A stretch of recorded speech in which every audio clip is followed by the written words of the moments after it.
Monde. Mon nom est Josée, massothérapie énergétique L'Harmonie.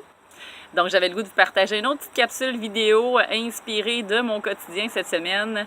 Donc, j'avais le goût de vous parler de la pensée. Donc, le pouvoir et l'énergie que la pensée peut avoir sur notre corps mental. Donc, pourquoi? Parce qu'il y a souvent deux types de personnes dans la vie, et pour ça, je cite deux exemples flagrants, dont mes propres enfants, donc j'adore m'inspirer d'eux. Donc, avant la rentrée scolaire. Mon garçon, par exemple, qui me dit « Maman, j'ai pas hâte que l'école commence. Oh non, le retour des devoirs, j'aurai pas d'amis, ça va être difficile la rentrée, j'aurai plus beaucoup le temps pour m'amuser. » Et de l'autre côté, ma fille qui me dit « Maman, j'ai tellement hâte que l'école recommence. Chaque soir, j'ai pris pour qu'enfin l'école commence parce que moi, j'ai hâte d'apprendre les choses, à lire, à écrire, j'ai hâte de revoir mes amis. » Vous voyez, donc ça fait appel à deux formes de pensée qui sont très catégorisées, hein? L'esprit positif et l'esprit négatif. Donc, comment vous pensez que ça se produit, ça, hein? La réaction puis le comportement des enfants, par exemple, ou même de vous-même, si vous vous reconnaissez?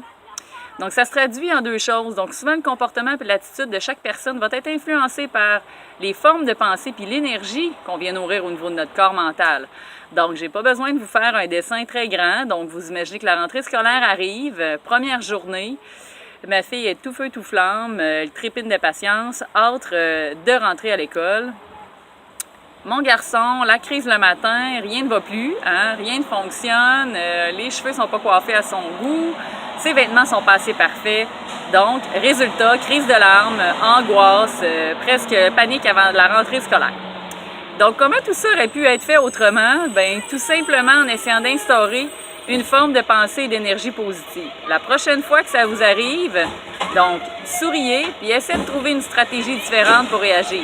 Vous allez voir, ça sera beaucoup plus facile à vivre pour vous et pour les gens qui vous entourent. Bonne journée!